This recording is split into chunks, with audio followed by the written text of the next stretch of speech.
Hey, how's it going, everybody? Charlie Wilson here, aka Sinister Charlie. Welcome back. Hi. We've got a Navy video to watch, and this has been sitting in my playlist for a very long time. I just never got to it, and I was just looking through my stuff. It's a 6-year-old video. How aircraft carriers work. Although I was in the Navy, I'm going to go ahead and subscribe and like. And please subscribe and likey and subscribe down below. Makes me feel good.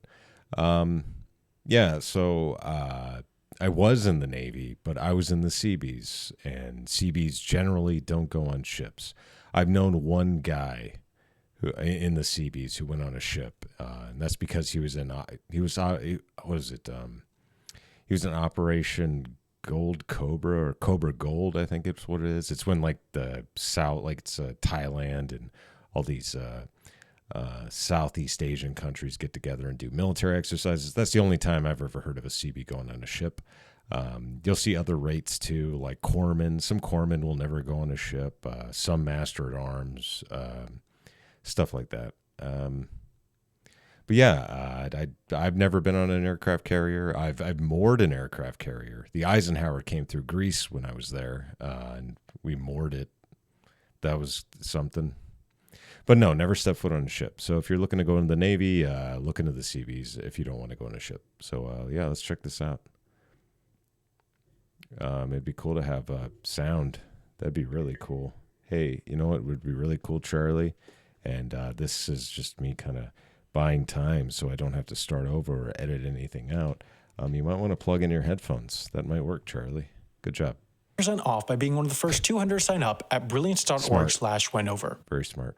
A single aircraft carrier is enough to markedly change the level of a nation's military might. These ships are one of the strongest single assets a military can have.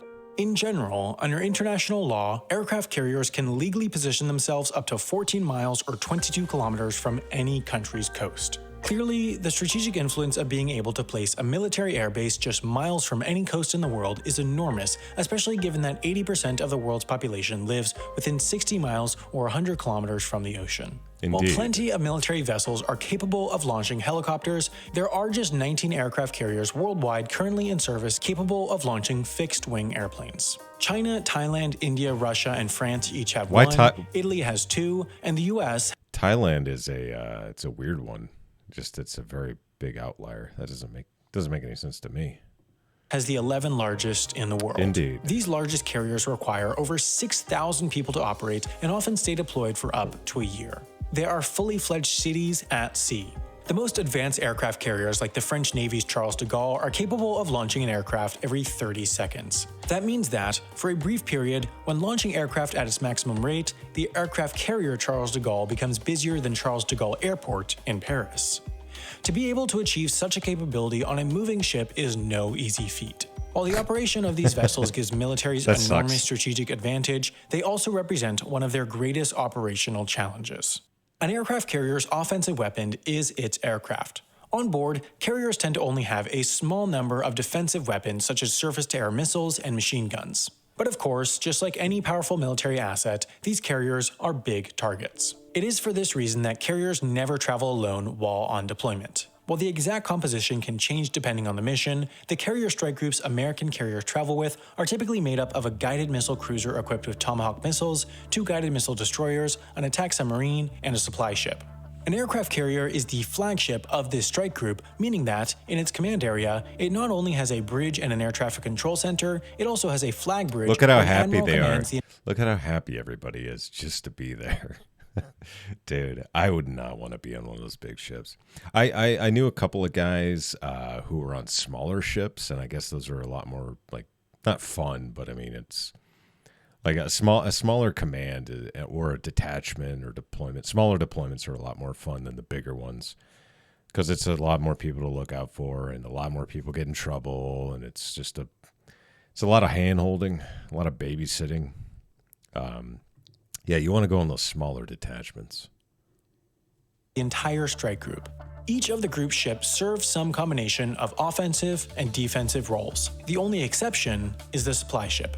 Most aircraft carriers don't need regular refueling. All 11 American carriers and the French one are nuclear-powered, meaning they can sail an unlimited distance for 25 years without refueling. Even conventionally powered aircraft carriers like the UK's HMS Queen Elizabeth can travel up to 12,000 miles or 18,000 kilometers without refueling, making the need for stops infrequent. While an American or French carrier could hypothetically sail non-stop for years or even decades, what they can't do is carry enough food, which is always needed, and aviation fuel, which is needed for combat operations, to stay at sea for more than a few weeks at a time. It would be inefficient and place the carriers in a position of vulnerability to have to visit a port every few weeks to restock, especially during combat operations, so they don't. They restock while at sea. The supply ships that move as part of the strike group will sail off to a nearby port to take on fuel, ammunition, food, and mail, sail back to the strike group, then match speed and maneuver alongside the carrier. From there, the two ships will shoot lines across to each other. These lines are used to pull hoses over to the carrier, which are used to transfer Those aviation guns are fuel. really cool, To by the transfer way. solid supplies, there are two methods. The first is attaching pallets to dollies that wheel cargo over to the carrier like a zip line. The second method, which is considered simpler yet more dangerous, is using helicopters to pick up pallets from the resupply ship and flying them over to the carrier. These transfers bring both crucial supplies like food and some less crucial items like mail, but this isn't the only way mail arrives on American aircraft carriers. Each carrier actually has a mailing address just like any building in the US. For example, this is the USS Gerald R. Ford address. Families of sailors can send mail to these addresses in the same way that they could to any other, and, in fact, it costs the exact same as a shipment to any other US address, even if the ship is on the other side of the world. Sailors can even order packages online to their ship. Expedited mail often makes it from an address. When we were in Africa, we were in Comoros. It's an island off the coast of Madagascar, and we were building a school out there. We used to order so much stuff from bodybuilding.com. And this was before Amazon. Pretty sure this was way before Amazon got really big. As big as it is now. So a lot of stuff you'd have to order from just the specific websites. In the US to a carrier sailing somewhere around the world in just 10 days. Having this speed requires more frequent deliveries than those of the logistics ships, but conveniently, carriers are airports at sea. American carriers currently use a fleet of C-2 Greyhounds as cargo aircraft, providing a high-frequency, often daily connection between carriers and shore. When cruising in the South China Sea, for example, as the USS Ronald Reagan did in November 2018, mail might be sent to Singapore via conventional means. A C-2 Greyhound would then fly from the ship to Singapore, pick up the mail, and fly back to the ship. As carriers sail around the world, the pickup points of the C-2 Greyhounds are continuously shifted to nearby friendly nations. The logistics. While mail does wonders for increasing crew morale, that's actually the lowest priority cargo for the C-2 Greyhounds. The aircraft are integral for bringing on spare parts for all the carrier's aircraft and transporting VIPs, press, and other individuals to and from the carriers. The C-2 Greyhound is about the same size as an Embraer 145, a civilian aircraft capable of carrying 50 people, so it's not tiny. The longest aircraft carrier in the world, which also happens to be the newest, is the USS Gerald R. Ford, but even she is only 1,106 feet or 337 meters long. With commercial airports, a runway of 5,000 feet or 1,500 meters, like the one at London City Airport in London, is considered short, while large airports like London Heathrow will have runways longer than 10,000 feet or 3,000 meters. So how do C-2 Greyhounds and other Heathrow is such a terrible airport. aircraft on carriers deal with having runways of only 1,100 feet or 330 meters long? They don't. They take off with just 325 feet or 99 meters of space. All US and French carriers use a system of catapults to get aircraft up to takeoff speed within 3 to 4 seconds. This allows these carriers to launch a decently sized aircraft like the C-2 Greyhound with their relatively short decks. Other carriers, like the Chinese and Indian ones, don't have catapults, so they can only launch lighter, shorter-range aircraft capable of taking off with a very short runway. Both these two types of Tosh. Sorry, my dog's doing weird stuff. Knock it off. Thank you. I appreciate it, man. carriers have arrestor wires that aircraft catch on landing to decelerate with a short distance given. Every other aircraft carrier out there can only operate with aircraft capable of vertical landing. What takes place on the flight deck is carefully choreographed chaos. On American carriers, everyone's job is easily identifiable by the color shirt they wear. Yellow shirts deal with navigating aircraft around the deck. Blue shirts are assistants to yellow shirts driving tugs, operating elevators, delivering messages, and more. Red shirts do all the handling and mounting. Those are the ones that die Purple first. shirts manage aircraft fueling. Green shirts are worn by a few different groups including catapult crews, maintenance personnel, cargo handlers, and more. White shirts are also worn by a mix of personnel including those helping aircraft land, working as medical personnel, and more. And lastly, brown shirts are worn by plane captains who are not those that fly the aircraft. They're individually in charge of overseeing all work for getting an aircraft ready for flight. The flight deck is a dangerous place given its small size. It's so small that all the carrier's aircraft can't fit on it, but of course just below the flight deck is the hangar. A large carrier can carry up to 100 aircraft, so massive elevators bring aircraft from the flight deck to the hangar for storage when not in use.